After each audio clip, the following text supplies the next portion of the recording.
Do you think that Kasich not attending the Republican convention and basically kind of snubbing Trump, and though Kasich is a Republican, is that going to influence how Ohioans vote? Because Kasich is a popular governor, lots of people really like him. Mm-hmm. And then there's this big thing about, well, Kasich will never be able to run as a Republican again, and his political career is over. But then I see a commercial on TV that Clinton is running, and it has all these prominent Republicans sort of making comments that they made on TV put into a commercial, and they're saying they're not voting for Trump. Mm-hmm.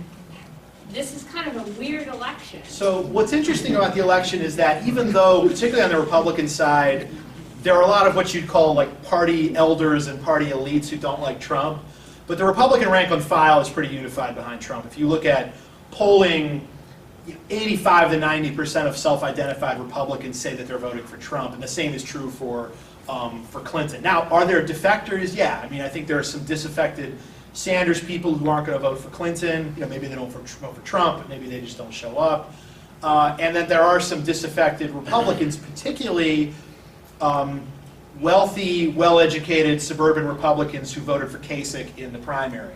And so maybe some of those folks are inspired by Kasich's refusal to endorse that they may stay away, but it seems like the lion's share of Republicans have sort of gotten on board with Trump. So I think Kasich wants to run for president again in 2020.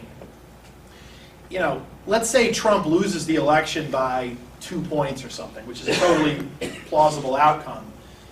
As soon as Trump loses, what's he going to say?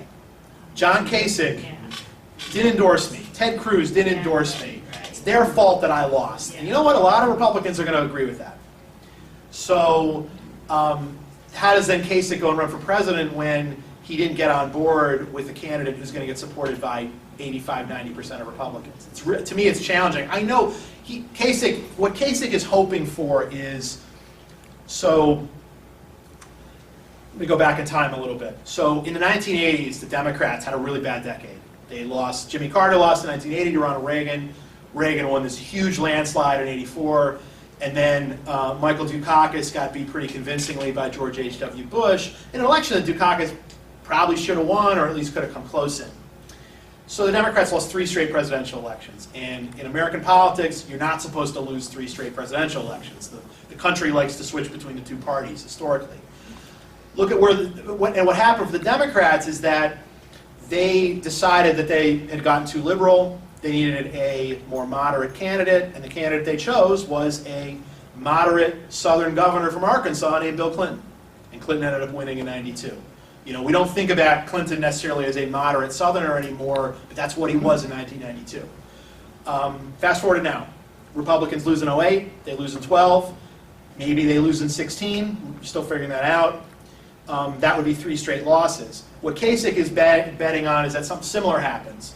That the Republicans say, we've gotten too conservative, we nominated this guy Trump who alienated particularly non-white voters, we need to moderate, let's go to John Kasich, who was the most moderate candidate in the 2016 race.